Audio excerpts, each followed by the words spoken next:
안녕하십니까. 정기돈의 소설 건축이냐 혁명이냐에 대하여 감상해 보도록 하겠습니다. 이게 소설이냐 평전이나 예술사가 아니냐라는 평가에 대해 정기돈은 평전이나 예술사 책으로 읽어주셔도 고맙죠. 평전이나 예술사도 문학입니다. 역사책도 진실과 사실의 기록이 아니므로 문학으로 볼 수 있는 지점도 있습니다. 라고 답변하였습니다. 문학의 범주를 넓게 본 이러한 주장은 문학의 지평을 넓히고 창의적으로 변화시키기 위해 시사하는 바가 크다고 하겠습니다. 정지동 소설 건축이냐 혁명이냐는 재미있는 부분이 일부 있지만 건축과 영화에 대해 전문적인 내용이 계속 언급되어 쉽게 다가가기 어려운 소설입니다.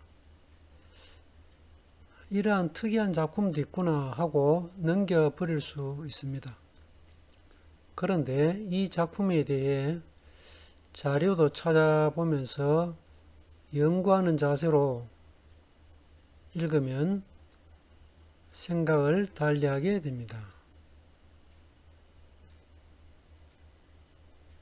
알면 사랑하게 되고 사랑하면 행복하게 됩니다. 작품을 다시 읽어보면 행복한 시간을 누리게 될 수 있습니다. 정지도는 1983년에 대구에서 출생하였습니다.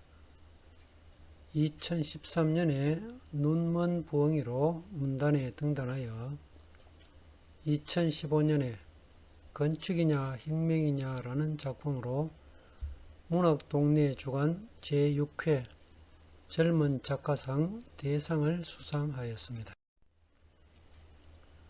정지도는 자신을 후장사실주의자라고 합니다. 내가 제일 잘하는 건 인용이다. 문학은 세계의 인용이다. 후장사실주의는 문학의 인용이다. 그러므로 후장사실주의는 세계의 인용의 인용이다. 이처럼 그의 작품에서는 다른 사람의 말이나 글을 많이 인용합니다. 그는 건축이냐 혁명이냐에서 많은 건축가와 예술가의 말이나 글을 직접 인용하고 있으며 이를 통해 독자들에게 메시지를 전달하고 있습니다. 건축이냐 혁명이냐라는 제목도 스위스 출생 프랑스 건축가인 르 코르비지에의 저서에 나오는 문구에서 가져왔습니다. 작가의 말에 따르면 이 소설은 무엇을 전달하고 어떻게 구성하겠다는 뚜렷한 계획이나 의도를 가지고 쓰지 않았다고 합니다. 이 작품에 대한 작가의 의도를 묻는 질문에 이 작품 전체를 통합하는 메시지는 없습니다. 단락단락이나 어떤 사건에서 라고 답변하였습니다. 소설은 작가가 알고 있는 것을 쓰는 것이 아니라 알고자 하는 과정을 보여주는 것이라는 작가의 생각이 이 소설에도 잘 나타나 있습니다. 이런 작가의 생각처럼 이 글에서는 작품의 통합적인 메시지보다 단락단락에서 나름의 의미를 찾아보고 작가가 알고자 하였던 것이 무엇인지 살펴보고자 합니다. 이 작품에 등장하는 대표적 인물은 이구입니다. 이구라는 분은 대한제국의 황태손으로 영친왕 이은과 이방자의 아들입니다. 어린 시절 일본에서 자란 이구는 1956년 매사추세츠 공과대학 건축과에 입학하였으며 대학을 졸업한 뒤 뉴욕 IMPA 건축사무소에 입사하였습니다. 1963년 11월 22일 부모와 함께 한국에 귀국해서 창덕궁 낙선제에 머물렀습니다. 1965년부터 서울대학교와 연세대학교 등에서 건축 설계를 강의하였고 1966년부터 78년까지 건축 설계 회사 트랜스아시아 부사장을 지냈습니다.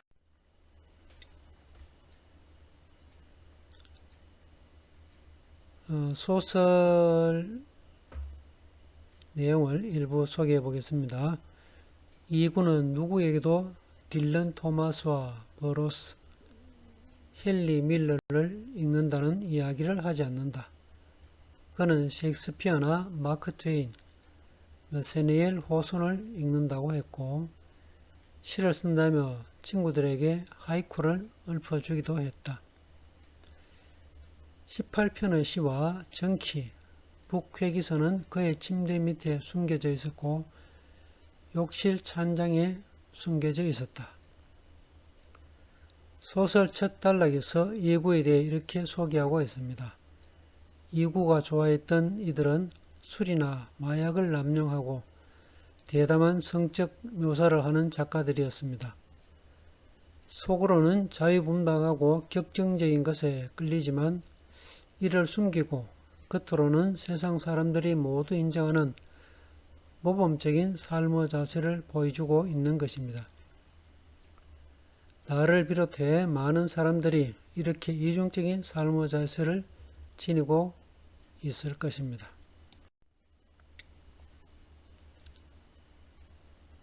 이구는 자신이 만든 건물에 대해 유덕문에게 임박해온 마감 날짜와 시공 날짜 때문에 스스로를 기만하며 그림을 그리고 설계를 하는데 그런 다음에는 견딜 수 없는 자기 혐오와 좌절에 사로잡히지요. 수십 년 동안 거리를 채우고 있을 콘크리트 더미를 생각하면 지금도 구역질이 납니다. 라고 암담한 심정을 토로하였다. 역시 소설의 한 대목입니다. 건축은 땅 위에 실을 짓는 일이라는 르 코르비지에의 말을 주문처럼 외우던 이구로서는 자신의 작품이 이러한 이상과 배치되는 것에 괴로워하였습니다. 혁명을 꿈꾸었으나 현실의 벽에 가로막혀 이를 이룰 수 없어서 좌절감을 느끼는 것은 비단 이구뿐만은 아닐 것입니다.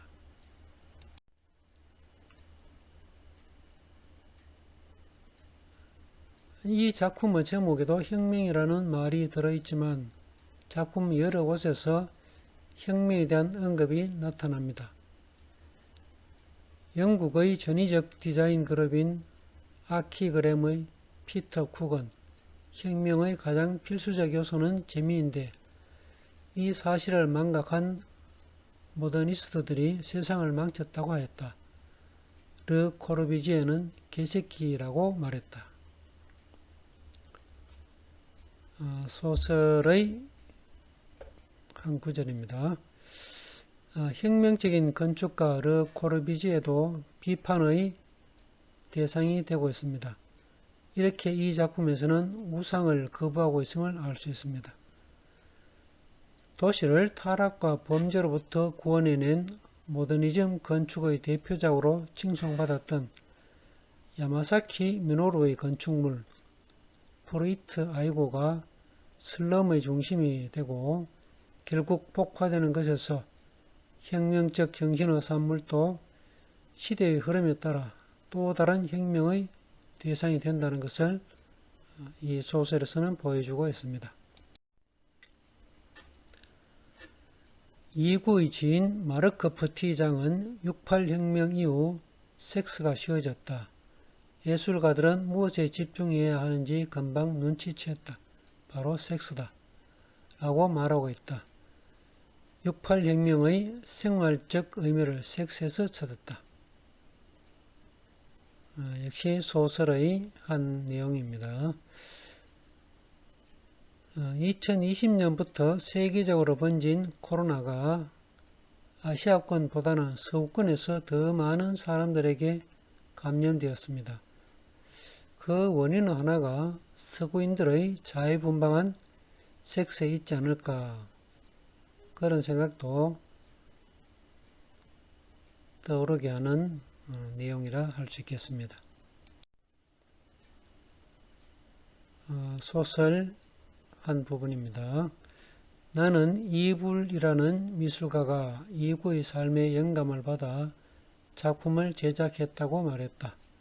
작품명은 벙커이며 아트 선제센터에서 꽤 큰 규모의 전시를 했는데 그 전시를 볼 때 나는 이구에 대해 몰랐다고 이야기했지만 유덕문은 이불이 누군지 작품명이 무슨 뜻인지 이해하지 못했다.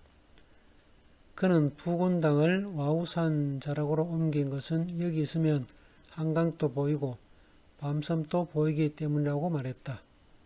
근데 막상 옮기고 나니 아파트만 보여.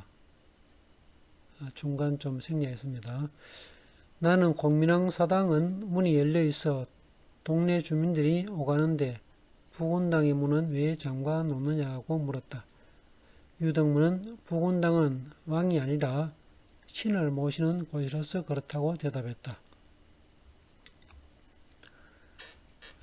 결국 이구와 함께 생활하였고 이구에 대해 이런저런 일화를 알려주던 유덕문도 이구의 삶과 관련된 작품에 대해 제대로 이해하지 못하고 있었던 것입니다. 부군당 문이 잠겨 있어서 주민들과 소통하지 못하고 있는 것도 이 작품에서 소개되고 있는 이구를 비롯한 많은 혁명적인 건축가들의 정신이 우리들에게 제대로 이해되고 있지 못함을 상징한다고 하겠습니다.